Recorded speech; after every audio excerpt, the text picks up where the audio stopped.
Realizadas estas palabras de bienvenida de todos los organizadores, quiero invitar aquí a David Atkin, CEO de PRI, organización apoyada por Naciones Unidas, con más de 5.000 signatarios en todo el mundo, que representa más de 121 billones de dólares en activos bajo gestión. David es estratega y asesor en inversión responsable que ayuda a empresas y propietarios de activos a adoptar un pensamiento y reportes integrados. Recibió el premio Distinguished Alumni Award de la Universidad La Trobe de Australia, desde donde es él, por su trabajo en el campo de las finanzas sostenibles. Fue galardonado con el premio Fund Executive of the Year en 2017 y recibió una membresía vitalicia de la Association of Superannuation Funds of Australia en 2020, ¿verdad? Pero estas palabras están enredada. David tiene la misión de dar el puntapié inicial a este congreso y lo va a hacer hablándonos sobre los desafíos y oportunidades de la inversión responsable. Bienvenido, welcome to this stage.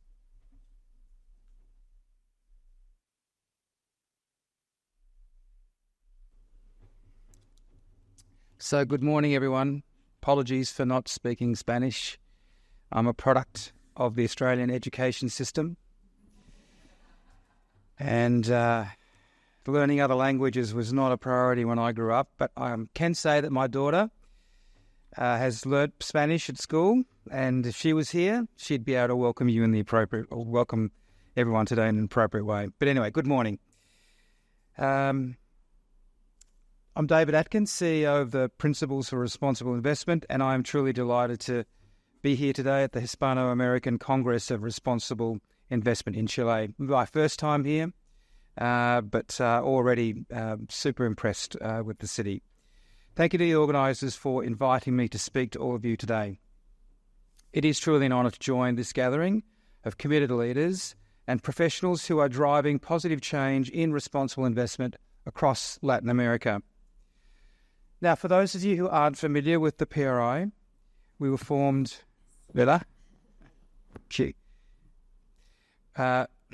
We were formed in 2006 out of the UN system by a small but committed group of asset owners aiming to bring sustainability to capital markets.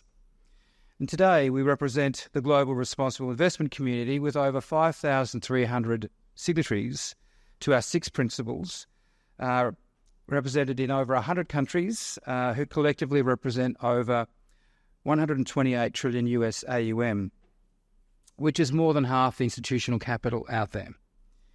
Now, as we approach the 20-year mark since the idea of the PRI was first conceived, it's clear to us that we now operate in a very different environment. Whether we look at it through the responsible investment lens or from a wider perspective, the world simply is not where it was 20 years ago. Frankly, not even 2 years ago. Now, you might think there isn't cause for much optimism these days. It certainly doesn't feel like it by judging the news headlines. From climate change to social inequality, geopolitics to biodiversity loss, human rights abuses to cost of living increases, we've grown used to an almost relentless drumbeat of negativity. We're in a complicated world, and as a society, we're largely not dealing effectively with the issues at hand. Nevertheless, in this challenging context, investors are still managing to achieve important progress. But there is still a great deal of frustration, even fatigue. There's no question about it. This is a difficult time to be a responsible investor, and it would be all too easy to talk ourselves into inaction, to look at the challenges and bury our heads in the sand. In fact, some of our critics would prefer us to do just that. But when you scratch the surface of all of these issues, I think you'll find that there might be a different way of looking at this, and that there are reasons to be cheerful after all. Now, I don't for one moment mean to minimise the scale of the challenges that we face. I'm realistic. Cheerful doesn't mean complacent. I mentioned climate change already, and it's the obvious starting point of this conversation. The impacts of climate change, including extreme weather events, are increasingly affecting human lives and economies. For responsible investors, Addressing these risks is crucial to protect long-term beneficiaries, such as pensioners. The urgency to act has been emphasised by the IPCC, which warns that the actions taken this decade will have consequences for thousands of years. Positive momentum is building. Emissions are declining in over 40 countries. Clean energy investments are surpassing fossil fuels, and G7 nations plans to phase out coal by 2035. In fact, I read 2 scientific studies a couple of weeks ago that said that global emissions have possibly peaked in 2024. With renewable energy production surging to 30% of global electricity, the world is at a turning point towards a clean energy transition, creating significant opportunities for investors in this sector. The race to zero is underway, and investors must act to stay ahead. The situation is similarly stark when it comes to nature and biodiversity. 1 out of every 3 species being monitored is currently endangered because of human activities, and extinction rates are accelerating. It's estimated that more than half of the world's GDP is either moderately or highly dependent on nature. So the loss of biodiversity is a critical risk for businesses, investors, and the broader economy. But here too, momentum is building. With the COP16 taking place next week in Colombia, the investor community is increasingly focusing on setting ambitious global nature-related targets. Investors are actively seeking opportunities to integrate nature-based solutions into their strategies, demonstrating a commitment to addressing climate and nature-related risks and driving positive outcomes for both people and the planet. On the social front, the data tells us that the income inequality has been increasing since 2020, especially between OECD countries and the less developed nations, with half the latter still struggling to recover from the pandemic effects. Despite these challenges, there are positive developments also. Nearly 80% of the PRI signatories now have guidelines on social factors reflecting a greater focus on human rights. And additionally, the PRI has been involved in the newly launched Task Force for Inequality and Social-Related Financial Disclosures set up to address these issues more effectively. And in markets like Canada and Australia, we're seeing increasing recognition of Indigenous rights and reconciliation as a topic. Now, moving to stewardship, it's clear that the anti-ESG backlash that we're seeing in some markets has created challenges here. But the backlash is rooted in a fundamental mischaracterization of what responsible investment really is. These attacks represent an undue politicization of responsible investment activity. So we're delighted to see that despite these political headwinds, demand for initiative membership at the PRI remains strong and sustained.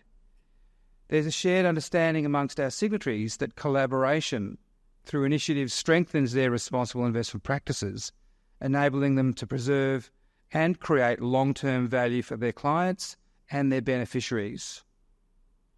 And now finally turning to the policy side. In the past decade, across more than 100 countries, we've seen the number of sustainable finance policies and regulations increase exponentially. Now, this tells us that the sustainability of financial regulatory frameworks is on the agenda for policymakers. These policy changes happen for a reason. We're in a goal-orientated world where governments are increasingly targeting sustainability outcomes as well as increased transparency and accountability related to those outcomes from the private sector. Latin America is not far from these developments, and we've also seen in countries like Costa Rica, Colombia and Mexico where green taxonomies have been published, as well as Brazil and here in Chile and many others in the region, which are now developing their own. Also in Latin America, countries are increasingly emphasising ESG reporting and disclosure for listed companies and investors.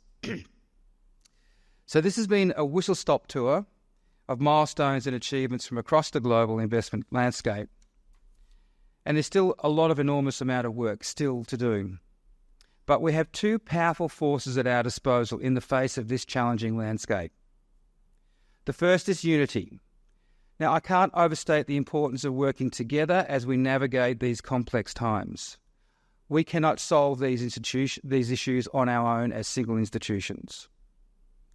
And the second is optimism, which is truly critical to catalysing the action we so urgently need. By working together, harnessing the power of this unity and optimism, and refusing to be distracted from the task at hand, we can do it. The work you're doing as responsible investors is making a real-world difference for your returns, your beneficiaries, and for future generations. Headwinds have begun to blow against us, but in spite of these, we continue to inch forward. Now, with the 20th anniversary of the PRI coming up, we see this as an opportune milestone for a reset. Earlier this year, we launched our own new strategy, our 3-year strategy, and our next steps towards achieving our mission are clear. And our investors are with us, the proportion of PRI signatories who believe they must make further progress on responsible investment stands at a resounding 95%. So a new strategy will shift the PRI's program priorities to focus on 4 specific areas. The first is driving signatory progression on responsible investment while streamlining our own PRI mandatory reporting. The second is increasing regional responsible investment ecosystems and extending our reach in emerging markets and developing economies whose active involvement will be critical to the path forward. We do not solve these sustainability issues if we do not have active participation in emerging and developing economies. The third is amplifying signatory impact by not only leading collaborative initiatives, but supporting partner initiatives too, building consensus and working with like-minded organisations in the pursuit of shared goals. And finally, strengthening the enabling environment for responsible investment by influencing government and multilateral policy and financial market practices. We can be the best responsible investors as individual institutions. We can work more effectively together to influence issues like climate change, human rights, nature, when we work together in collaborations. But we need the right policy enabling environment to get capital to get to work and scale up. So policy is really critical. Now, we believe this new strategy will help us maximise the value we deliver to signatories in a rapidly evolving environment and ultimately help us to deliver on the PRI's mission, which is to create a sustainable financial system. As I mentioned before, the growing number of sustainable finance policy instruments worldwide shows that their importance is recognised globally. So I truly believe there are many reasons to be cheerful and inspired about the road ahead. The work you're doing as responsible investors is making a real-world difference. So whatever you do, don't lose hope, although I don't think that's the case from this audience. I think, in fact, actually a lot of the frustration and despair is happening in other markets where we're seeing the politicisation. The building blocks are in place. The world is heading in one direction. It is very clear. And at the PRI, we're pressing ahead with our mission, and I hope you will stay with us on our journey. And I look forward to further conversations and discussion later on this morning. Thank you very much.